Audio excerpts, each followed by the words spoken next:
Go. Hi everyone, welcome back to Lockdown Lessons Part 16, and with me today I've got Andrew Dixon from BPC Advisory. So just like to firstly say hello to you, Andrew. Hi Phil, good to see you. You too, you too. So the first question I've got for you really, Andrew, is just if you could just explain to those of people watching it exactly what you do and how you help. Absolutely. Well, it's a little bit of a backdrop quickly. I've been in the interim market for quite some time, for the last decade, as an interim CEO in the retail and FMCG market. And I've now moved over from that to be a management consultant at BPC Advisory. Fantastic. Okay. So just if we could rewind time back to March, at what point before we went into lockdown, or as we went into lockdown, did you foresee a problem commercially for the whole country? Well, interestingly, I'd actually been living in Kenya. So I was seeing it from a slightly different angle as into the new year, and thought really this seems to be an awful lot of flap about nothing. And I came back to the UK, to our house here, with a suitcase for 2 weeks in the middle of March, and realised the full extent of the issue. Called my wife back, who was in Kenya, and she came back just thereafter. And of course, we haven't been back to Kenya since. So really, it was by May that I realised we were all in for a massive change in the ways of working and the business and many business operating models, and it was not going to be an easy next however long that we were going to be in that period for. Fantastic. So I think there was someone I spoke to a while ago that said, "Oh no, we pretty much knew it was going to happen." I'm thinking, really? It's yeah. I think that no one could have predicted it. I remember at the start of 2020, I was running coaching events and saying to people, you know, what have you got 2020 vision? And I really regret saying that now, because I don't think anybody had. But there you go, there you go. So I just wondered, how have you actually adapted over the last few months to the world that we live in right now, then, Andrew? Well, at the beginning of the lockdown, we didn't have BPC Advisory, so it was going into a marketplace or a period of time where you couldn't get a role as an interim. Companies were not hiring, and you know, for myself, I thought, how long is this going to be on for? It could be a long while.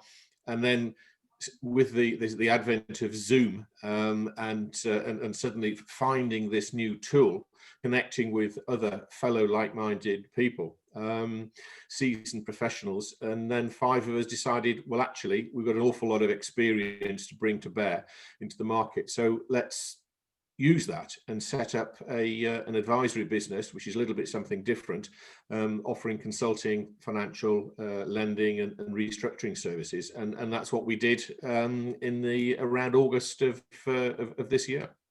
Good stuff. So although it's been a relatively recent beginning to the new business, what wins have you actually seen since you started off, Andrew? Well, it's a sort of tale of two halves in some respects of within the hospitality section particularly. There's a lot of companies doing incredibly poorly, and then in the other side you've got logistics companies, online businesses, and companies like that, and even construction and things doing, you know, really well. So some people are doing excellently, some people not. For ourselves, at the moment, people aren't really facing up to the need for consulting advice, however good or it is. But we find that there are people coming to us now for loans, for finance, because the banks are saying no, and therefore we're getting a lot of finance requests. And unfortunately, I think into the new year we'll start to see a lot of companies go insolvent, and I've certainly seen forecasts of at least 10% of companies in the UK becoming insolvent, and so we'll be there to help restructure them and help save them from that insolvency process if we can. Good. It's good to know. I think there is going to be, unfortunately, a huge demand for insolvency practitioners over the next few months, and I think there are a lot of misconceptions about about insolvency practices in terms of them acting as the undertaker, if you like, and actually no, they're actually often there to help businesses to help keep them running and helping them restructure, as you said. So what sort of what changes have you made since we went into lockdown, really, in fact personally, or changes that you've had to make to your new business along the way over the last few months that you're going to keep on going with? Well, some of the biggest changes are actually in my garden and in my house, where they benefited from my time to cultivate. But joking aside, it's been about networking. I think we're in a new age of much more collaborative working, where people are now, realize that we're all mortal, and actually it's not about can I get one over on you or whatever. It's about how can I help you. So I think there's a greater feeling of community, and hopefully this collaboration will continue. But for us, it is all about constantly spending time talking to people, networking with people, seeing how we can help, and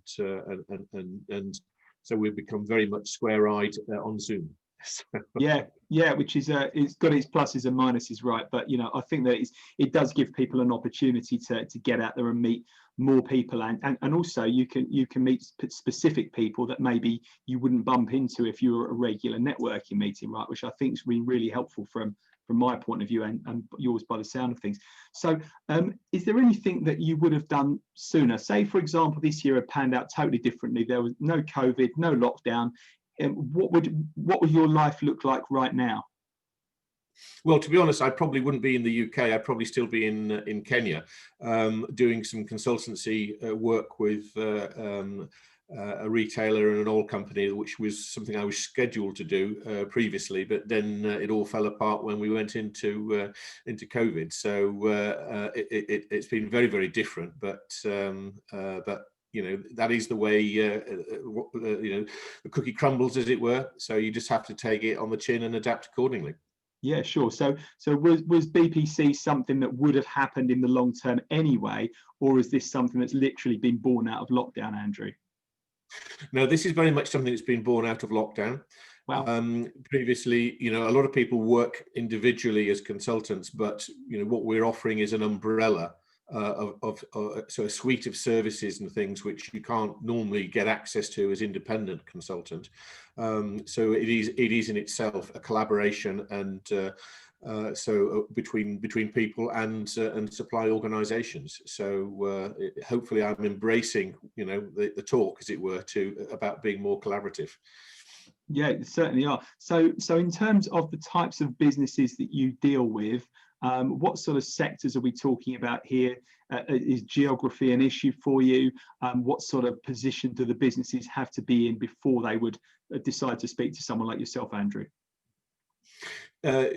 Geographically, no issues. We have consultants already in most locations around the country. We're looking at any company that's probably an SME, so sort of 3 million turnover upwards, and sort of perhaps up to 250 employees, that type of size. Sector-wise, again, we're fairly agnostic, because whilst we've got a lot of general management and business experience, we also have partners who are skilled, particularly in certain sectors, like myself in retail and business improvement. We have hospitality, we have telecoms, we have marcoms. So we've actually got a lot of the bases covered with experts as well as generalist consultants. Okay, that's fantastic. So obviously we did mention briefly the types of businesses that might be struggling at the moment. They're worried about how they're going to be able to stay afloat. They might be looking for finance options. They might be looking to restructure. Are there other types of businesses as well, Andrew, that you would love to be introduced to right now that that you could help? Well, particularly ones which are not coming to us out of almost desperation of, oh my God, what do I do? But actually ones who've got a vision and a plan and go, oh, I think we can grow, I think we can do this, and actually, but I'm not quite sure how. So we can give them help to do that. And the other is actually organizations which are looking to become more digitalized and actually use data. So use data that they collect on their customers to actually inform business decisions. And that's an area which I'm particularly passionate about, having run the Tesco Club card and the Boots Advantage card in previous lives. I think in this environment, using that data appropriately for predictive behavior is something that a lot more companies I'd like to see embarking on. Sure, yeah, I suppose, you know, your experience with those types of businesses, the depth and breadth of data that you've actually been working with is extensive. So I'm imagining that if you can help people with that type of data set, then really a smaller business would be you'd be well versed to be able to help with their data sets as well, and look at ways that you can model and predict buyer behavior and what have you. That's what you're talking about, right?